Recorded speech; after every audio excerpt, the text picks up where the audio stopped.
Pranam, dear student, class 9th. Topic will be continued that migration.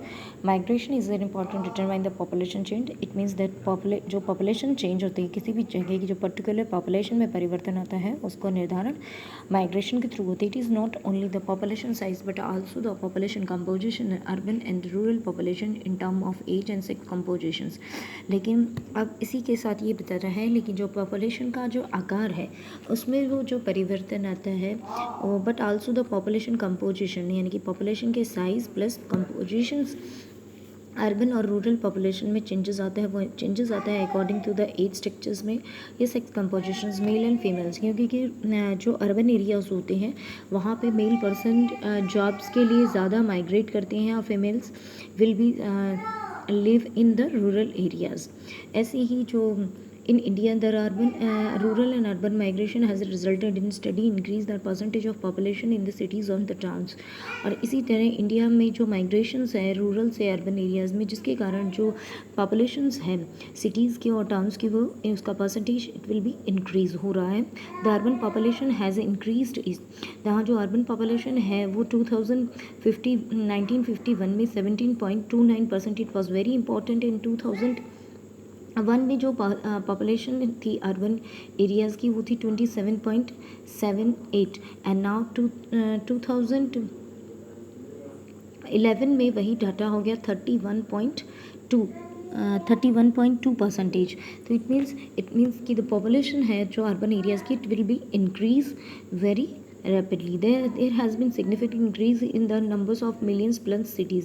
तो इसके कारण जैसे शहरों की जो जनसंख्या बढ़ रही है उसके कारण जो मिलियन प्लस सिटीज़ होती हैं मिलियन प्लस सिटीज़ उसे कहा जाता है जिसकी जो पॉपुलेशन होती है मोर देन 10 लाख की जो पॉपुलेशन होती है वो पहले जो मिलियन सिटीज़ थी 1991 से 2001 में इट वॉज द 1991 में 23 एंड 2001 में 35 million cities will be developed. Age composition में है the age composition of population refers the numbers of peoples in different age groups in the country.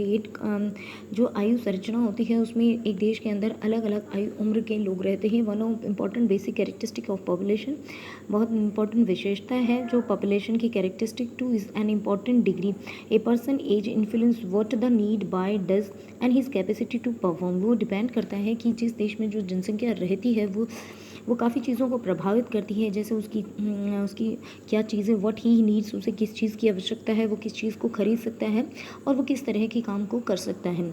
क्योंकि अगर यूथ पॉपुलेशन और हेल्थी है literate है तो वो यंग पॉपुलेशन होगी वहाँ की डेफिनेटली रिक्वायरमेंट्स जो आवश्यकताएँ होंगी वो भी ज़्यादा होंगी और उसमें कंजप्शंस जो क्वांटिटी है वो भी ज़्यादा. Consequence the number of the percentage of the population found in the children's.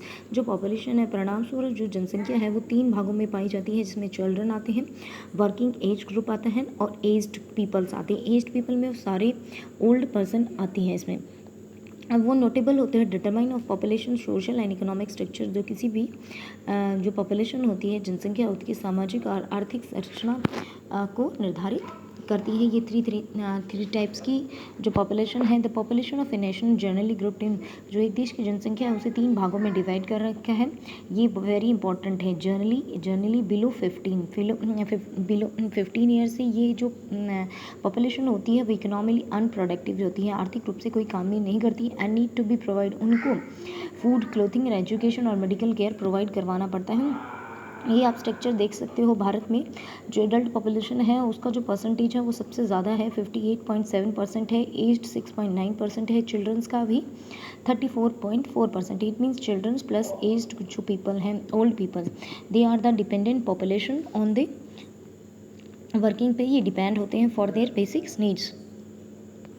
यहाँ पे हम आगे देखते हैं वर्किंग एज में जो है वो 15 से 59 एज के रिगार्डिंग वेरी इंपॉर्टेंट है. बेटा ध्यान से उसको बहुत अच्छे से आप लोगों को पढ़ना है. इट वॉज वेरी रिलेटिव और एनडीएससी एग्जाम. वर्किंग एज ये पूरी तरह से इकोनॉमिकली प्रोडक्टिव होते हैं कि आर्थिक रूप से कार्य करते हैं और बायोलॉजिकली रिप्रोडक्टिव होते हैं जैविक रूप से रिप्रोडक्टिव्स होते हैं एंड दे कंप्राइज इनको वर्किंग पॉपुलेशन में काउंट किया जाता है। एज्ड ग्रुप में 59 ईयर्स के लोग होते हैं जो इकोनॉमिकली प्रोडक्टिव होते हैं, आर्थिक रूप से प्रोडक्टिव होते हैं क्योंकि उन्होंने भी अपने यंग एज में काम किया होता है। Now they are retired from their jobs, they may be working voluntarily, वो स्वतंत्र तरीके से या वॉलेंट्री कोई भी काम कर सकते हैं, but they are not available for the employment through recruitment. लेकिन जिस तरह की भी जॉब्स निकलती हैं उनको उसमें किसी प्रकार की जो जॉब्स है वो अवेलेबल नहीं होती हैं। यहाँ जो परसेंटेज है childrens and aged of effect of the dependency ratio because these groups are not producer, यहाँ पे परसेंटेज जो चिल्ड्रंस का है, एज्ड का है, वो उनका जो डिपेंडेंसी रेशियो है डिपेंडेंट है किस पे, वर्किंग पॉपुलेशन का, ठीक है, because they are the not the producer, elders और age. The proportion of the three age groups of the Indian population is already 6.5 में ऑलरेडी शो कर रखी है। सेक्स रेशो की बात कर लिंग अनुपात की, what do you mean bye sex ratio? Sex ratio means define the number of the females पर 1000 मेल्स। तो पॉपुलेशन की एक देश की जो जनसंख्या है उसमें 1000 पुरुषों की संख्या के अनुपात में महिलाओं की संख्या कितनी है।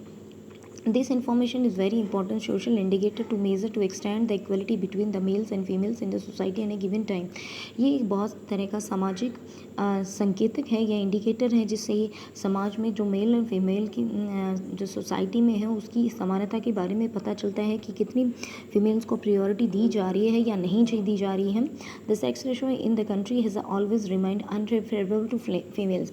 जो सेक्स रेशो होता है किसी भी देश का वो मोस्टली ज़्यादातर क्या होता है महिलाओं के लिए महिलाओं के अनुकूल नहीं होता। वहाँ महिलाओं की संख्या डेफिनेटली मेल्स के कंपैरिजन्स में कम ही हो पाई जाती है। यहाँ पे एक टेबल देखेंगे 1951 में जो इंडिया का फीमेल सेक्स रेशो था वो 946 था, फिर यहाँ पे 941 है, 1981 में 34 था, 934 था, 991 में 929 था और 2001 में 933 था और 2011 में 940 है।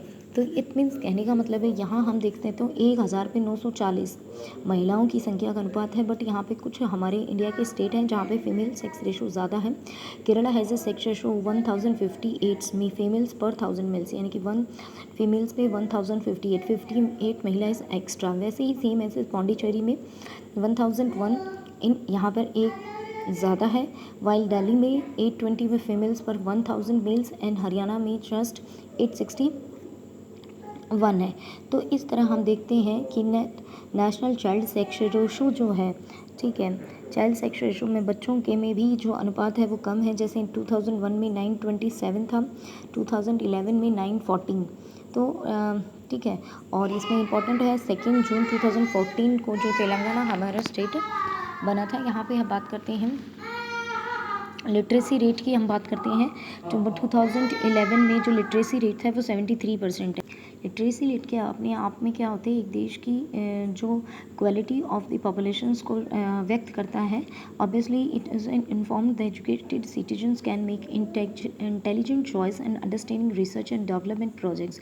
एक देश की जनसंख्या अगर अच्छी तरह से बुद्धिमान होगी तो विभिन्न तरह के रिसर्च और डेवलपमेंट प्रोग्राम्स को लॉन्च कर सकती है, प्रोजेक्ट्स को सेलेक्ट कर सकती है या इन्वेंशन कर सकती है, डिस्कवरीज कर सकती है। Low level of literacy as a serious obstacle of economic improvement. और जो लो लेवल की अगर लिटरेसी होगी तो वो एक देश के इकोनॉमिक डेवलपमेंट के लिए बड़ी ही सीरियस एक ऑब्स्टिकल के रूप में होगी, प्रॉब्लम्स के रूप में। According to the census 2001 a person aged, ये है कि व्हाट डू, यहाँ डेफिनेशन है what do you mean by illiterate person. वहाँ पे बताया 2001 के अकॉर्डिंग जो व्यक्ति 7 ईयर्स या इससे अबव है वो किसी भी लैंग्वेज को can read and right with understanding of any language, किसी भी लैंग्वेज को अंडरस्टैंडिंग करते हुए रीड और राइट कर सकता है। इट मीन्स द पर्सन में भी लिटरेट कही जाती है। यहाँ पे भी इंपॉर्टेंट क्वेश्चन आपका बनता है। भारत में अगर हम बात करते हैं लिटरेसी की तो 2011 में जो लिटरेसी थी 64.80% थी ओवरऑल। 2011 में आपको बता दिया 73 है, सेम ऐसे ही यहाँ पे जो मेल्स की लिटरेसी है 75.26 है, फीमेल्स की 53.67% है। यहाँ पे फीमेल्स की भी लिटरेसी रेट में हम देखेंगे कि वो पुरुषों से काफ़ी पीछे है। ऑक्यूपेशनल स्ट्रक्चर्स की बात करते हैं तो जो डिफरेंट डिफरेंट जो कंट्रीज़ हैं वो डिफरेंट तरह की इकोनॉमिक एक्टिविटीज़ करती हैं और उस ऑक्यूपेशनल स्ट्रक्चर्स के द्वारा डिसाइड होता है कि या पता लगता है कि कोई भी जो कंट्री है वो पूरी तरह से डेवलप्ड है या डेवलपिंग कंट्री है। The distribution of population according to different types of occupation referred as a occupational structure, यानी व्यवसायिक संरचना जब जनसंख्या को उनके काम के अनुसार अलग अलग व्यवसायों के अनुसार डिवाइड किया जाता है तो उसे ऑक्यूपेशनल स्ट्रक्चर कहा जाता है। ये डेफिनेशन है। ऑक्यूपेशन को 3 टाइप्स में डिवाइड किया है, primary, secondary and tertiary. Primary के अंदर आपका आता है agriculture, animal husbandry, forestry, fishing, mining and quarrying. It was very important, आप इसको 1 बाय 1 लिख सकते हो।